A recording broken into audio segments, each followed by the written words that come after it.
Hello ಸ್ನೇಹಿತರೆ, ನಮಸ್ಕಾರ. Kannada multiverse YouTube ಚಾನಲ್ಗೆ ನಿಮ್ಮೆಲ್ಲರಿಗೂ ಸ್ವಾಗತ. ಇದೇ ರೀತಿಯಾದ ಆನಿಮೆ ಎಕ್ಸ್ಪ್ಲನೇಷನ್ ವಿಡಿಯೋಸ್ಗೋಸ್ಕರ ನಮ್ಮ ಕನ್ನಡ ಮಲ್ಟಿವರ್ಸ್ ಯೂಟ್ಯೂಬ್ ಚಾನಲ್ನ ದಯವಿಟ್ಟು ಸಬ್ಸ್ಕ್ರೈಬ್ ಮಾಡ್ಕೊಳ್ಳಿ. ನಾವು ಈ ದಿನ ನೋಡ್ತಿರೋದು ನರುಟೋನ 30ನೇ ಎಪಿಸೋಡ್. ಈ ಎಪಿಸೋಡ್ ಸ್ಟಾರ್ಟಿಂಗ್ ಅಲ್ಲಿ ನಮ್ಮ ಸಾಸ್ಕೆ ಫ್ರೀಸ್ ಆಗಿ ನಿಂತಿರ್ತಾನೆ. ಯಾಕೆ ಅಂದ್ರೆ ಆವಿನ ರೀತಿ ಇರುವ ಹುಡುಗಿಯ ಪವರ್ ಅನ್ನು ಕಂಡು ಅವನು ಶಾಕ್ ಆಗಿರ್ತಾನೆ. ಅದೇ ಟೈಮಲ್ಲಿ ಅವನಿಗೆ ತನ್ನ ಬ್ರದರ್ ಆದ ಇಟಾಚಿಯ ಮಾತುಗಳು ಜ್ಞಾಪಕ ಬರುತ್ತೆ. ಅದೇನು ಅಂದ್ರೆ ಅವನು ಹೇಳ್ತಿರ್ತಾನೆ, ನೀನು ಒಬ್ಬ ಹೇಡಿ, ನೀನು ಒಬ್ಬ ಪುಕ್ಕಲ, ನಿನ್ನ ಕೈಯಲ್ಲಿ ಯಾವುದೇ ಫೈಟ್ ಅನ್ನು ಜಯಿಸೋಕೆ ಆಗೋದಿಲ್ಲ ಅಂತ. ಅಷ್ಟೇ ಅಲ್ಲದೆ ನಿನಗೆ ನಿನ್ನ ಪ್ರಾಣದ ಮೇಲೆ ತುಂಬಾ ಆಸೆ ಇದೆ, ಸೊ ಅದನ್ನ ನೀನು ಯಾವ ಫೈಟ್ ಅನ್ನು ಗೆಲ್ಲೋದಕ್ಕೆ ಆಗೋದಿಲ್ಲ ಅಂತ ಇಟಾಚಿ ಹೇಳ್ತಿರ್ತಾನೆ. ಈ ಟೈಮಲ್ಲಿ ನಮ್ಮ ಸಾಸ್ಕೆಗೆ ಆತ್ಮವಿಶ್ವಾಸ ಸ್ವಲ್ಪ ಜಾಸ್ತಿ ಆಗುತ್ತೆ. ಅಷ್ಟೇ ಅಲ್ಲದೆ ಅವನು ಆವಿನ ರೀತಿ ಇರುವ ಹುಡುಗಿಯ ಜೊತೆ ಫೈಟ್ ಮಾಡೋದಕ್ಕೆ ರೆಡಿ ಆಗ್ತಾನೆ. ಯಾಕೆ ಅಂದ್ರೆ ನಮ್ಮ ಸಾಸ್ಕೆ ಇವಳನ್ನೇ ಸೋಲ್ಸೋಕ್ ಆಗ್ಲಿಲ್ಲ ಅಂದ್ರೆ ಅವನ ಬ್ರದರ್ ಆದ ಇಟಾಚಿನ ಯಾವ ರೀತಿ ಸೋಲ್ಸಲು ಸಾಧ್ಯ ಅಂತ ಅವನು ಥಿಂಕ್ ಮಾಡ್ತಿರ್ತಾನೆ. ಸೊ ಈಗ ಇಬ್ಬರ ಮಧ್ಯೆ ಫೈಟ್ ಸ್ಟಾರ್ಟ್ ಆಗುತ್ತೆ. ತುಂಬಾ ಅದ್ದೂರಿಯಾಗಿರುತ್ತೆ. ನಮ್ಮ ಸಾಸ್ಕೆ ತನ್ನ ಎಲ್ಲಾ ಸ್ಕಿಲ್ಸ್ ಅನ್ನ ಯೂಸ್ ಮಾಡಿ ಅವಳನ್ನ ಸೋಲ್ಸೋದಕ್ಕೆ ಪ್ರಯತ್ನ ಪಡ್ತಿರ್ತಾನೆ. ಅವಳೇನು ಕಮ್ಮಿ ಅಲ್ಲ, ಅವಳು ಕೂಡ ತನ್ನ ಪವರ್ ಅನ್ನೆಲ್ಲ ಜೆಟ್ ಸ್ಪೀಡ್ ಅಲ್ಲಿ ಯೂಸ್ ಮಾಡ್ತಿರ್ತಾಳೆ. ಅಷ್ಟೊಂದು ಫಾಸ್ಟ್ ಆಗಿ ಮೂವ್ ಆಗಿ ತನ್ನ ಅಟ್ಯಾಕ್ಸ್ ನ ಸಾಸ್ಕೆ ಮೇಲೆ ಮಾಡ್ತಿರ್ತಾಳೆ. ಇದೇ ಟೈಮಲ್ಲಿ ನಮ್ಮ ಸಾಸ್ಕೆಗೆ ಅವನ ಶರಿಂಗನ್ ಪವರ್ ಅವೇಕನ್ ಆಗುತ್ತೆ. ಅದೇನು ಅಂದ್ರೆ ಅವಳು ಎಷ್ಟೇ ಸ್ಪೀಡ್ ಆಗಿ ಮೂವ್ ಆಗ್ತಿದ್ರು ಕೂಡ ನಮ್ಮ ಸಾಸ್ಕೆ ಅವಳ ಮೂವ್ಸ್ ಅನ್ನ ಕ್ಲಿಯರ್ ಆಗಿ ನೋಡ್ತಿರ್ತಾನೆ. ಸೊ ಇದರಿಂದ ಅವಳು ಮಾಡ್ತಿರುವ ಎಲ್ಲಾ ಅಟ್ಯಾಕ್ಸ್ ನ ಡಿಪೆಂಡ್ ಮಾಡ್ತಿರ್ತಾನೆ.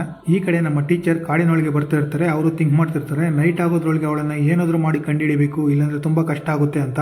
ಈ ಕಡೆ ಫೈಟ್ ಅಲ್ಲಿ ಸಾಸ್ಕೆ ತನ್ನ ಎಲ್ಲಾ ಪವರ್ ಅನ್ನ ಯೂಸ್ ಮಾಡಿ ಅವಳನ್ನ ಹಿಂಬದಿಯಿಂದ ಹಿಡಿದುಕೊಂಡು ಅವಳ ತಲೆಯನ್ನ ನೆಲಕ್ಕೆ ಹೊಡೆಯೋದಕ್ಕೆ ರೆಡಿ ಆಗ್ತಾನೆ. ಸೊ ಆಗ ನಮ್ಮ ಸಾಸ್ಕೆಗೆ ಒಂದು ವಿಷಯ ಗೊತ್ತಾಗುತ್ತೆ. ಅದೇನು ಅಂದ್ರೆ ಅವಳು ತನ್ನ ಸಬ್ಸ್ಟಿಟ್ಯೂಷನ್ ಜುಟ್ಸುನ ಯೂಸ್ ಮಾಡಿದಾಳೆ ಅಂತ. ಅಂದ್ರೆ ಅವಳು ಒಂದು ಕ್ಲೋನ್ ಅನ್ನ ಯೂಸ್ ಮಾಡಿದಾಳೆ ಅಂತ. ಇದೇ ಟೈಮ್ಗೋಸ್ಕರ ಕಾಯ್ತಾ ಇದ್ದ ಅವಳು ಹಿಂಬದಿಯಿಂದ ಬಂದು ನಮ್ಮ ಸಾಸ್ಕೆ ಮೇಲೆ ಅಟ್ಯಾಕ್ ಮಾಡ್ತಾಳೆ. ನಮ್ಮ ಸಾಸ್ಕೆ ಗಾಯಗೊಂಡು ಸ್ವಲ್ಪ ದೂರದಲ್ಲಿ ಹೋಗಿ ಬೀಳ್ತಾನೆ.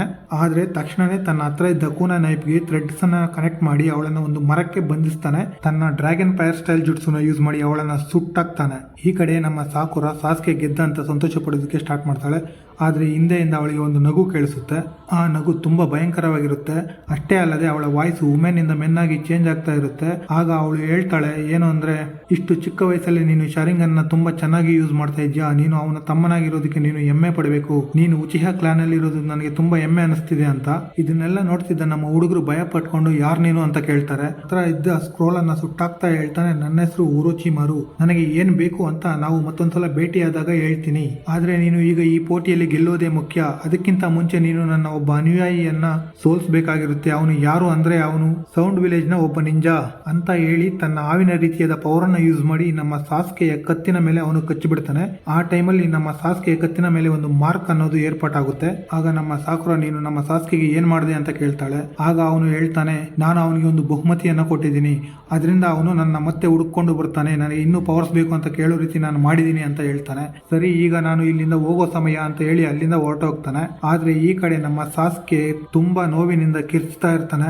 ಇದನ್ನು ನೋಡಿದ ನಮ್ಮ ಸಾಕುರ ಅವನನ್ನು ಸಮಾಧಾನ ಮಾಡ್ತಾ ಇರ್ತಾಳೆ. ಈ ಕಡೆ ನಮ್ಮ ಟೀಚರ್ ಆಂಕೋ ಮಿಟ್ರಾಶಿ ಮತ್ತೆ ಒರೋಚಿಮಾರಿ ಒಬ್ಬರನ್ನೊಬ್ರು ಭೇಟಿ ಆಗ್ತಾರೆ. ಅಷ್ಟೇ ಅಲ್ಲದೆ ಅವರು ಮುಂದೆನೆ ಪರಿಚಯ ಇರೋ ರೀತಿ ಮಾತನಾಡಿಕೊಳ್ಳೋದಕ್ಕೆ ಸ್ಟಾರ್ಟ್ ಮಾಡ್ತಾರೆ.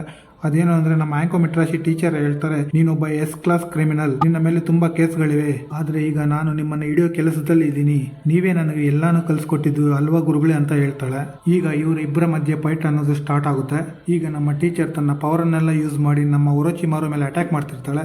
ಅಷ್ಟೇ ಅಲ್ಲದೆ ಅವಳ ಹತ್ರ ಇದ್ದ ಕೂನ ನೈಫಿಂದ ಅವಳನ್ನು ಚುಚ್ಚಿ ಬಿಡ್ತಾಳೆ. ಇದೇ ಟೈಮ್ಗೆ ಅವಳಿಗೆ ಇನ್ನೊಂದು ವಿಷಯ ಗೊತ್ತಾಗುತ್ತೆ. ಅದೇನು ಅಂದ್ರೆ ಇದೊಂದು ಸಬ್ಸ್ಟಿಟ್ಯೂಷನ್ ಅಂತ. ಹಿಂದ್ಗಡೆಯಿಂದ ನಮ್ಮ ಒರೋಚಿಮಾರು ಹೇಳ್ತಾನೆ, ನಿನ್ನ ಸಾವು ಕೂಡ ನನ್ನ ಕೈಯಲ್ಲೇ ಅಂತ. ಆಗ ನಮ್ಮ ಆಂಕೋ ಮಿಟ್ರಾಶಿ ಟೀಚರ್ ಕೇಳ್ತಾರೆ, ನೀನು ಈಗ ಯಾಕೆ ಇಲ್ಲಿಗೆ ಬಂದೆ ಅಂತ. ಅದಕ್ಕೆ ಅವನು ಹೇಳೋದಕ್ಕೆ ಸ್ಟಾರ್ಟ್ ಮಾಡ್ತಾನೆ, ನಾನು ನನಗೋಸ್ಕರ ಒಬ್ಬ ಒಳ್ಳೆಯ ಸ್ಟೂಡೆಂಟ್ ಅನ್ನ ಕಂಡಿದ್ದೀನಿ, ಅವನಿಗೂ ನಿನಗೆ ಕೊಟ್ಟ ಇದೇ ರೀತಿಯಾದ ಒಂದು ಮಾರ್ಕ್ ಅನ್ನ ಕೊಟ್ಟಿದ್ದೀನಿ, ಅವನು ನನ್ನ ಅನುಯಾಯಿ ಆಗೋದಕ್ಕೆ ಒಪ್ಕೊಳ್ಳೇಬೇಕು, ಇಲ್ಲಾಂದ್ರೆ ಅವನು ಸತ್ತೋಗ್ತಾನೆ ಅಂತ ಹೇಳ್ತಾನೆ. ನಾನು ನಿನ್ನ ಯೂಸ್ ಮಾಡ್ಕೊಂಡು ಬಿಟ್ಟ ಹಾಗೆ ಅವನನ್ನು ಬಿಡೋದಿಲ್ಲ, ಅವನು ಉಚಿಹಾ ಬ್ಲಡ್ಗೆ ಸೇರಿದ್ದಾನೆ, ಸೊ ಅದರಿಂದ ಅವನಿಗೆ ಒಳ್ಳೆ ಶಿಕ್ಷಣ ಕೊಟ್ಟರೆ ಅವನು ಒಳ್ಳೆಯ ಸ್ಟೂಡೆಂಟ್ ಆಗ್ತಾನೆ ಅಂತ ಹೇಳ್ತಾನೆ. ಈ ಎಕ್ಸಾಮ್ ಅಲ್ಲಿ ನನ್ನವರು 3 ಜನ ಇದ್ದಾರೆ, ಅವರನ್ನೆಲ್ಲ ಯಾವ ರೀತಿ ಸೋಲಿಸಿ ನಿಮ್ಮ ಸ್ಟೂಡೆಂಟ್ಸ್ ಗೆಲ್ತಾರೆ ಅನ್ನೋದನ್ನ ನಾನು ನೋಡ್ತೀನಿ ಅಂತ ಹೇಳಿ ಅಲ್ಲಿಂದ ಹೊರಟೋಗ್ತಾನೆ. ಈ ಕಡೆ ನಮ್ಮ ನೆಜಿ ಟೀಮ್ ಅನ್ನ ತೋರಿಸ್ತಾರೆ. ನಮ್ಮ ನೆಜಿ ಹೇಳ್ತಿರ್ತಾನೆ, ರೆಸ್ಟ್ ತಗೊಂಡಿದ್ದು ಸಾಕು, ಈಗ ಹೋಗಿ ಫೈಟ್ ಮಾಡೋಣ ಅಂತ. ಪ್ಲಾನ್ ಏನು ಅಂದ್ರೆ ನಾವು ಸೆಪರೇಟ್ ಆಗಿ ಹೋಗಿ ಒಂದು ಟೀಮ್ ಮೇಲೆ ಅಟ್ಯಾಕ್ ಮಾಡೋಣ, ಅಲ್ಲಿ ಗೆದ್ದ ಮೇಲೆ ಇನ್ನೊಂದು ಟೀಮ್ ಮೇಲೆ ಅಟ್ಯಾಕ್ ಮಾಡಿದ್ರು ಸರಿ, ಇಲ್ಲೇ ಬಂದು ಮತ್ತೆ ಭೇಟಿ ಆಗೋಣ ಅಂತ ಹೇಳ್ತಾನೆ.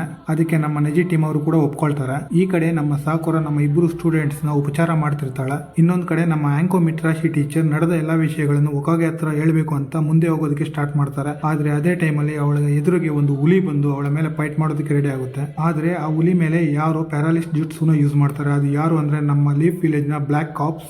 ಅವರಿಗೆ ಇನ್ನೊಂದು ಹೆಸರು ಕೂಡ ಇರುತ್ತೆ, ಆನ್ಬು ಬ್ಲಾಕ್ ಕಾಪ್ಸ್ ಅಂತ. ಇವರು ಒಂದು ಸೈನ್ಯದಲ್ಲಿ ರಾಜ್ಯದಲ್ಲಿನ ಗೂಢಚಾರಿಗಳ ರೀತಿ ವರ್ಕ್ ಮಾಡ್ತಾರೆ. ಸೊ ಅವರ ಐಡೆಂಟಿಟಿ ಯಾರಿಗೂ ಗೊತ್ತಿರೋದೇ ಇಲ್ಲ, ಅವ್ರ ಮುಖ ಕೂಡ ಯಾರು ನೋಡಿರೋದಿಲ್ಲ. ಇದೇ ಟೈಮಲ್ಲಿ ನಮ್ಮ ಆಂಕೋ ಮಿತ್ರಾಶಿಯ ಕತ್ತಿನ ಮೇಲಿದ್ದ ಕರ್ಸ್ ಮಾರ್ಕ್ ಅನ್ನ ಅವರು ನೋಡ್ತಾರೆ. ಸೊ ನಿನ್ನ ಇಲ್ಲಿಂದ ದೂರ ಕರ್ಕೊಂಡು ಹೋಗ್ಬೇಕು ಅಂತ ಹೇಳ್ತಾರೆ. ಆದ್ರೆ ಅವಳು ಹೇಳ್ತಾಳೆ ನನ್ನನ್ನ ಟವರ್ಗೆ ಕರ್ಕೊಂಡು ಹೋಗಿ ಅಂತ. ನಮ್ಮ ಅನ್ಬು ಬ್ಲಾಕ್ ಆಪ್ಸ್ ಹೇಳ್ತಾರೆ, ಏನ್ ಹೇಳ್ತಿದ್ಯಾ ನೀನು, ಒರಚಿಮಾರು ಬಂದಿದ್ದಾನೆ ಅಂದ್ರೆ ಎಕ್ಸಾಮ್ಗಿಂತ ಇದು ತುಂಬಾ ಮುಖ್ಯವಾದ ವಿಷಯ, ಅವನು ಎಷ್ಟೊಂದು ಡೇಂಜರ್ ಅಂತ ನಿನಗೆ ಗೊತ್ತಿಲ್ವಾ ಅಂತ ಕೇಳ್ತಾರೆ. ಅದಕ್ಕೆ ನಮ್ಮ ಆಂಕೋ ಮಿತ್ರರಾಶಿ ಟೀಚರ್ ಕೂಡ ನನ್ನನ್ನು ಟವರ್ಗೆ ಕರ್ಕೊಂಡೋಗಿ ನಾನು ಒಕಾಗೆ ಹತ್ರ ಮಾತಾಡಬೇಕು ಅಂತ ಹೇಳ್ತಾರೆ. ಈ ಕಡೆ ನಮ್ಮ ಒರಚಿಮಾರೋಸ್ನ ನಿಂಜಾಸ್ ನಮ್ಮ ಟೀಮ್ 7 ಮೇಲೆ ಅಟ್ಯಾಕ್ ಮಾಡೋದಕ್ಕೆ ಅಂತ ಅವರಿರೋ ಹತ್ರ ಬಂದಿರ್ತಾರೆ. ಸೊ ಇಲ್ಲಿಗೆ ಈ ಎಪಿಸೋಡ್ ಮುಕ್ತಾಯ ಆಗುತ್ತೆ ಗೈಸ್. ನೆಕ್ಸ್ಟ್ ಎಪಿಸೋಡ್ ಅಲ್ಲಿ ಮೀಟ್ ಆಗೋಣ. ನಿಮಗೆ ನನ್ನ ವಿಡಿಯೋಸ್ ಇಷ್ಟ ಆದ್ರೆ ದಯವಿಟ್ಟು ಲೈಕ್ ಮಾಡಿ, ಕಾಮೆಂಟ್ ಮಾಡಿ, ಹಾಗೆ ನಿಮ್ಮ ಸ್ನೇಹಿತರಿಗೆಲ್ಲರಿಗೂ ಶೇರ್ ಮಾಡಿ. ನಮ್ಮ ಕನ್ನಡ ಮಲ್ಟಿವರ್ಸ್ ಯೂಟ್ಯೂಬ್ ಚಾನಲ್ ನ ಸಬ್ಸ್ಕ್ರೈಬ್ ಮಾಡ್ಕೊಳ್ಳಿ. ಥ್ಯಾಂಕ್ ಯು, ಧನ್ಯವಾದಗಳು.